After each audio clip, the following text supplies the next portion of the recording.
6:23, 28 degrees. Welcome back to Daybreak. In Storytime with Aunt Phil, the history of sled dogs from the early days of native settlements to the gold rush boom. Yeah, author Laurel explains how dog teams played an integral part in early transportation. December usually signals the beginning of dog mushing season in Alaska, with the Iditarod in March being one of the most famous races in the world. It's a test of endurance, strength, and stamina. Sled dogs have been used, well, long before the Iditarod. Laurel, we're talking mid-1700s?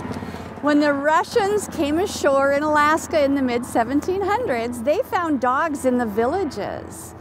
Natives in Alaska, northern Canada, as well as Greenland and Siberia used dogs for centuries to haul sleds loaded with fish, game, wood, and other items.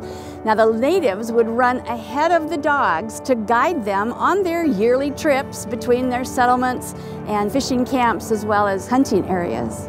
Did the Russians use dog teams too to explore Alaska? Yes, and they improved on the sled and dog system. They added handlebars to the sled and then harnessed the dogs either in single file or in pairs. They also taught the dogs to follow commands given by the sled driver and introduced the lead dog or the leader. So Russians, although they were limited somewhat in exploration to the coastline and to existing native trails between settlements, but both natives and the Russians found frozen rivers very useful winter trails. And I would guess that sled dogs probably had a real important role, played an important part in the gold rush too? The use of dogs and their sleds were really used during the Klondike Gold Rush after gold was discovered, of course, in 1890s, 1900s, so long distance travel was necessary. Stampeders quickly learned that dog teams were worth their weight in gold.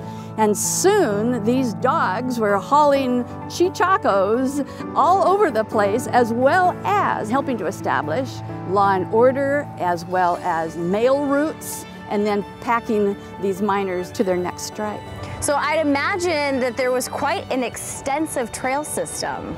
Men and dogs blazed many trails throughout the Turnagain Arm Mining District, as well as Valdez to Fairbanks, Seward to New Prospects in South Central, Alaska's interior, and the Seward Peninsula.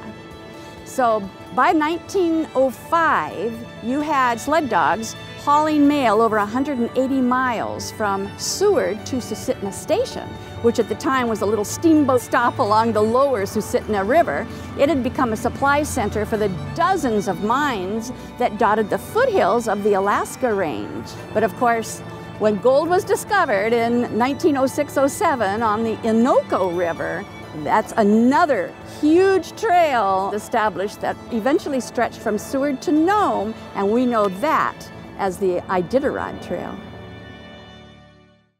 Very cool. Well, next week in Storytime with Aunt Phil, 46 years ago, the Alaska Native Land Claim Settlement Act is signed into law. The role Howard Rock played in getting his people that agreement and how he helped unify Alaska Natives at the same time.